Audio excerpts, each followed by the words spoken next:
से गांव में जुम्मन शेख और अलकू चौधरी नाम के दो मित्र रहते थे। बचपन से साथ खेले, साथ बड़े हुए और एक दूसरे के सुख दुख में हमेशा खड़े। उनकी दोस्ती इतनी गहरी थी कि लोग उन्हें राम लखन कहते थे। जुम्मन कुछ पढ़े लिखे थे, जबकि अलकू व्यवहार कुशल और समझदार था। दोनों का एक दूसरे पर अटूट विश्वास था। समय बीता, दोनों की शादियां हो गई। धीरे धीरे दोनों की जिम्मेदारियां बढ़ी, जिंदगी बदल, मगर उनकी दोस्ती जस की तस। जुम्मन की एक बूढ़ी मौसी थी। उसने अपनी जमीन जुम्मन के नाम इसलिए कर दी थी क्योंकि जुम्मन ने वादा किया था कि वह जीवन भर उसकी देखभाल शुरू शुरू में सब ठीक चला, मगर कुछ समय बाद जुम्मन और उसकी पत्नी का व्यवहार बदलने लगा। वह मौसी को ताने देने लगे, खाना अधूरा देने लगे और बात बात पर तिरस्कार करने लगे।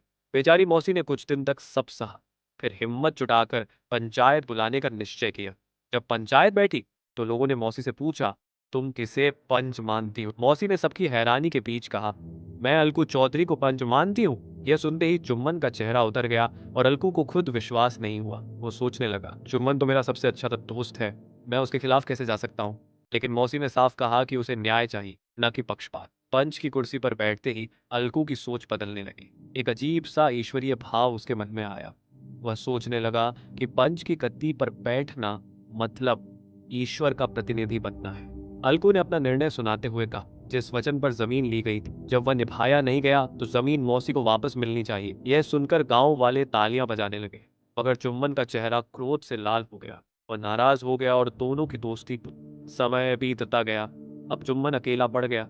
लोगों ने उसके साथ भी वैसा ही व्यवहार शुरू किया। इस दौरान अलकू को भी व्यापार में नुकसान हुआ। एक बार उसके बैल मर गए और वह कर्ज में डूब गया। उसी समय जुम्मन को मौका मिला। अलकू का एक पुराना मामला सामने आया, जिसमें उसे भी पंचायत में बुलाया गया।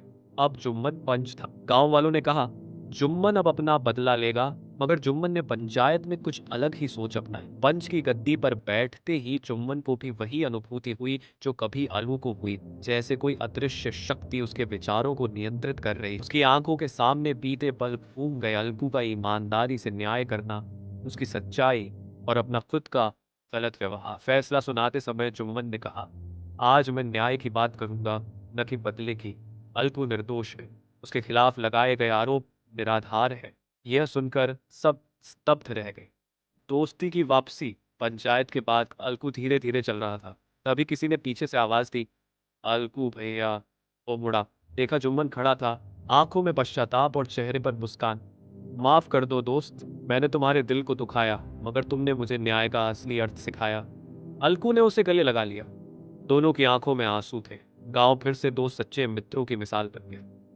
जब कोई व्यक्ति पंच बनता है तो उसमें मानवीय पक्ष नहीं कि परमेश्वर का अंश जागता है। दोस्ती और रिश्तों से ऊपर होता है सत्य और न्याय।